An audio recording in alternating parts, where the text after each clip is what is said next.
बिस्मिल्लाहिर्रहमानिर्रहीम। हमने 27 रमज़ान से रोज़ाना तहतुल लफ्ज़ का जो हमारा सेगमेंट होता है उसका आगाज़ किया था ईद तक, और हमने कल ही अर्ज़ किया था सरकार दो आलम सल्लल्लाहु अलैहि व आलिहि वसल्लम बात यहाँ तक पहुँची थी। शाहनामा इस्लाम के मुंतखब अशार हम पढ़ रहे हैं, और कल बात यहाँ तक पहुँची थी कि सरकार दो आलम सल्लल्लाहु अलैहि वसल्लम किस तरीके से दाई हलीमा का नसीब जागा, उनकी गोद में सरकार दो आलम सल्लल्लाहु अलैहि वसल्लम आए और फिर वहाँ से परवरिश हुई। और उसके बाद मैंने कल कहा था कि एक बड़ा दिलसोज वाक़या है, आपकी खिदमत में अर्ज़ करेंगे।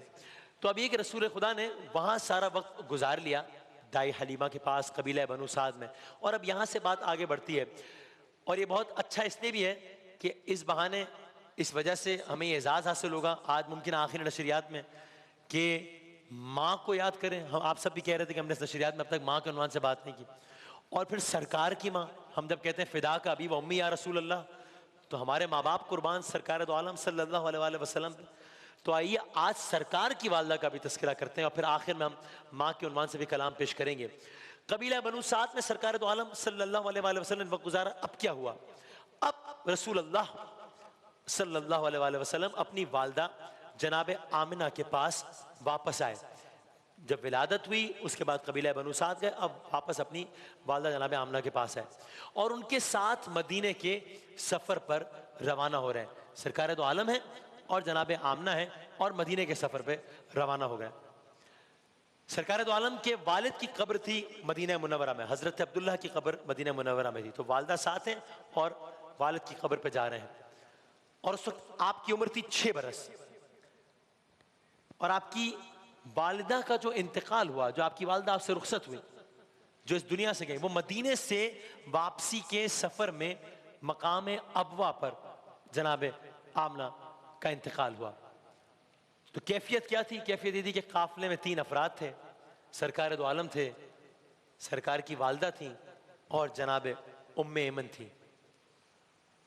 और जिस वक्त इंतकाल हुआ है, तो इंतकाल के वक्त नाकाबिले बर्दाश्त तकलीफ की वजह से बताया कि सरकार दो आलम की वालदा से बात नहीं की जा रही थी, बोला नहीं जा रहा था। तमाम ताकत जमा करके आपने बहुत मुश्किल से अपने बेटे को फरमाया। तब आप सोचिए कि अहमद मुज्तबा है, मोहम्मद मुस्तफ़ा है सल्लल्लाहु अलैहि वसल्लम, जनाब आमिना है, और अब जनाब आमिना की रुखसत का सफ़र है। आपने बहुत मुश्किल से अपने बेटे को फरमाया, कहा देखो बेटा, मेरे जाने का वक्त आ चुका है। हर जिंदा ने मरना है, हर नए ने पुराना हो जाना है, लेकिन बेटा एक दिन आएगा कि जब तुम आलम को रोशन करोगे।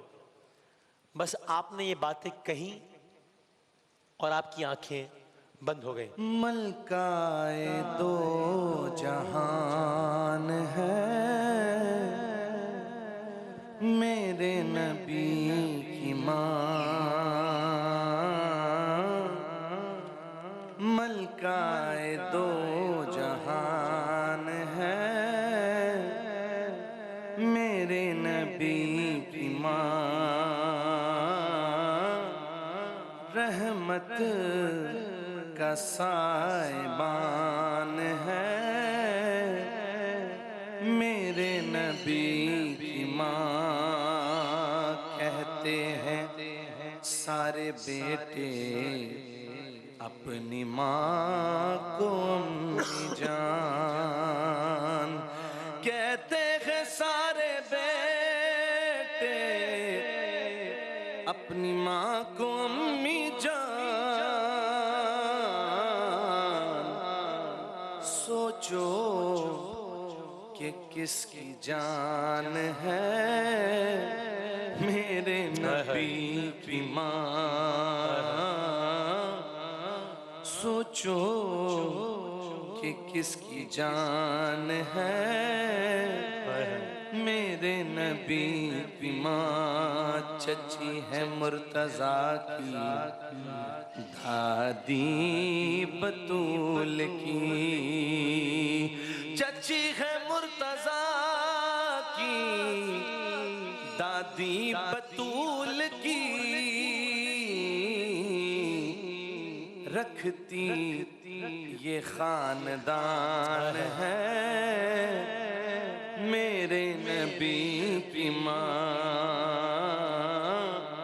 रहमत का साहिबान है, मेरे नबी की माँ। तो अब तदफीन हो गई है जनाब आमिना सलामुल्लाह अलैहा की। बस अब अजब नहीं, बस यही कहीं वो मकाम है जहां वो वाक़या हो रहा है, चूंकि मकाम अबवा है कि जहां पे जनाब आमिना का जाए मदफन है। तो बस ये जो मंजर आप देख रहे हैं, बस यही कहीं ये वाक़या हो रहा है जो आपकी खिदमत में अर्ज कर रहे हैं। सरकार दो आलम की वालिदा सरकार दो आलम से हम कलाम होने के बाद अब इस दुनिया से चली गई हैं। अब जनाब आमिना को दफन कर दिया गया है। सरकार दो आलम हालत सफ़र में है। अब जब निकले थे तो 3 लोग निकले थे। सरकार दो आलम थे, आपकी वालिदा गिरामी थी और जनाब उम्मे ऐमन थी। लेकिन अब जनाब आमिना नहीं रही है, अब बस मेरे आका हैं और जनाब उम्मे ऐमन है। तदफीन हो गई। तदफीन के बाद ये जरा सी ऊंचाई पर है मकाम, आप जा चुके हैं अशरफी साहब, जरा ऊंचाई पर है मकाम। अब तदफीन के बाद जब पहाड़ी से नीचे उतरे तो देखा कि मेरे आका सल्लल्लाहु अलैहि वसल्लम हमरा नजर नहीं आ रहे। जनाब उम्मे ऐमन ने कभी यहां नजर दौड़ाई, कभी वहां नजर दौड़ाई, लेकिन सरकार नजर नहीं आ रहे। कभी आगे देखा, कभी पीछे देखा, सरकार दो आलम सल्लल्लाहु अलैहि वसल्लम नजर नहीं आ रहे। अब जब जनाब उम्मे ऐमन ने जो अगला मंजर देखा वो बड़ा गमनाक था, वो बड़ा दिलसोज था। जब जनाब उम्मे ऐमन ने मजीद ढूंढा, सरकार दो आलम को अपनी वालिदा की कब्र से लिपटे हुए देखा। करीब गई, करीब जाकर देखा मुस्तफा रो रहे हैं सल्लल्लाहु अलैहि वसल्लम। आप दीदा हैं, हम कलाम हैं, कह रहे हैं देख माँ तुम्हें मालूम है, माँ आपको मालूम है ना कि आपका तो मेरे सिवा कोई नहीं है, आप मुझे छोड़कर चली गई। अरे अब मैं आपके बगैर मक्के किस तरह जाऊंगा, मैं आपके साथ जाना चाहता था। जनाब उम्मे ऐमन ने समझाने की कोशिश की, अपने तौर पर दिलासा दिया, अपने तौर पर तसल्लियां दी, लेकिन आप हिचकियां लेते जाते थे, आप दीदा होते जाते थे, रोते जाते थे, यही अल्फाज दोहराते जाते थे। और फिर तारीख ने वो वक्त देखा, वक्त गुजर गया, 5 साल गुजरे, 10 साल गुजरे, 1 दिहाई बीत गई, 5 दिहाइयां बीत गई, 57 साल बीत गए, लेकिन माँ तो फिर माँ है ना। यही जात है अहमद मुस्तफा मोहम्मद मुस्तफा वजह तखलीक कायनात, सहाबा कराम के साथ हज पर रवा दवा है। सरकार दो आलम ने शहर में खेमे नहीं लगवाए, शहर में खेमे लगवाने के बजाय शहर से 10 मील दूर इस पहाड़ी बज़ाहिर इस वीराने में खेमे लगवाए, जहां नजदीकी वालिदा गिरामी की कब्र मुबारक थी। दूर दूर तक किसी इंसान का अता पता नहीं था, बज़ाहिर हर तरफ हू का आलम था। अब तारीख ने अपने आप को एक बार फिर से दोहराया।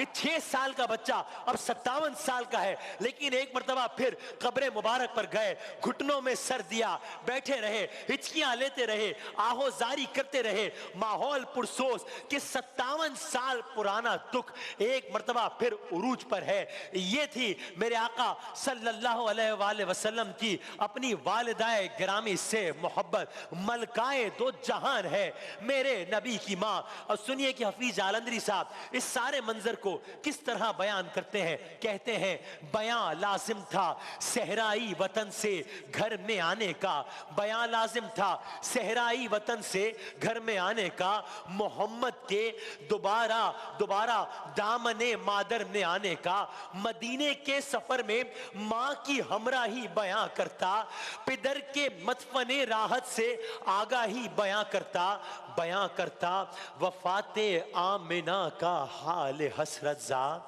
बयां करता, वफाते आमिना का हाल हसरत जा बयां करता, मुकद्दस हो गया क्यों खित्ते अबवा बयां करता कि जब उठता है सर से साये मादर, बयां करता कि जब उठता है सर से साये मादर, यतीम उस वक्त आंसू पोंछते हैं मुंह से क्या कहकर, बयां करता कि जब गुर्बत में ये सदमा गुजरता है तो 6 साला यतीम उस वक्त कैसे सब्र करता है, तो 6 साला यतीम उस वक्त कैसे सब्र करता है।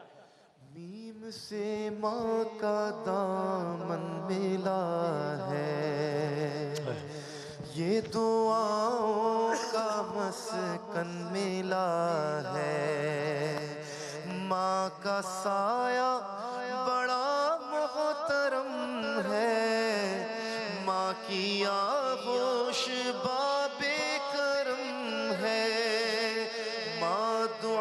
दे तो झूम उठे रहमत। माँ के कदमों के नीचे है जन्नत। माँ अगर सच्चे दिल से पुकारे, पैदा तूफान में हो किनारे। दूध के एक कतरे की कीमत हो नहीं सकती दुनिया की दौलत। फर्ज इंसानियत का बताया, नींद से उठ के झूला झूलाया। माँ के रुतबे को जिसने भी जाना, उसकी ठोकर में है ये ज़माना। लो दुआएं तो इज्जत मिलेगी, माँ के दामन में रहमत मिलेगी। माँ के दामन को ना छोड़ो, इससे हरगिज़ मुँह ना मोड़ो। बात समझने की है समझो, पाकीज़ा रिश्ता है मीम अल्लाह ही अल्लाह। और अल्लाह ताला सबकी वालिदा को सरकार दो आलम सल्लल्लाहु अलैहि वसल्लम की वालिदाए गिरामी की वालिदा मोहतरमा के सदक़े में उनको तूल उम्र अता फरमाए इंशाअल्लाह। और जो इस दुनिया में नहीं है जिनकी माएँ, अल्लाह ताला उनको जन्नतुल फिरदौस में आला तरीन मकाम अता फरमाए। क्योंकि हमने यही सुना कि जिसकी माँ उससे रुखसत हुई, ये मौसम में कलाम पेश करेंगे इंशाअल्लाह, कि फिर दुनिया में हर चीज, बहुत सारी चीजों का दुनिया में मदावा हो जाता है, लेकिन इंसान को माँ के जाने के बाद सब कुछ भी मिल जाए, सब कुछ मिल जाए, तो भी दिल से एक आवाज आती है कि हाँ सब कुछ है मगर तेरी कमी है। क्योंकि ये ऐसी कमी है जो पूरी नहीं हो सकती। फूलों की है महकार मगर तेरी कमी है। ओ माँ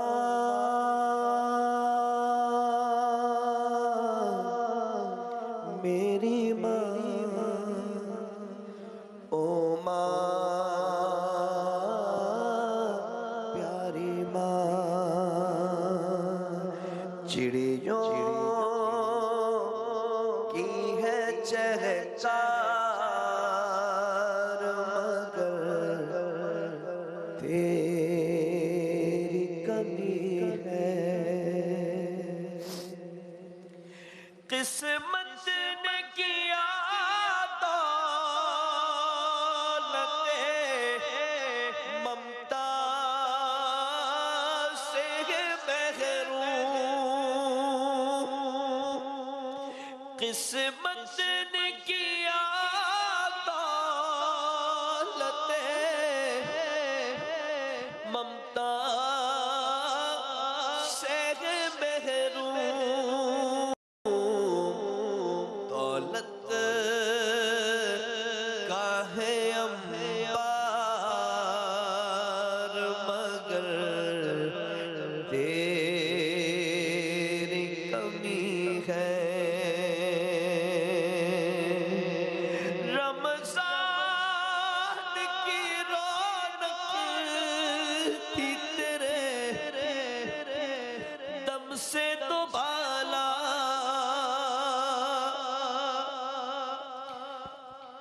रमजान की रौनक थी तेरे दम से तो बाला। रमजान की रौनक थी तेरे दम से तो बाला। है सहर इफ्तार मगर तेरी कमी है। ओ माँ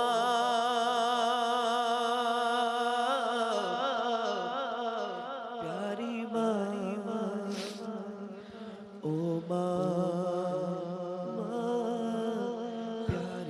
जाते जाते आज चूँकि मुमकिन है ये आखिरी नशिस्त भी है, कल ईद है, कल सबको अपनी माएँ बहुत याद आएंगी। इनकी माएँ हयात हैं, वो खुश नसीब हैं, हम सब अल्हम्दुलिल्लाह।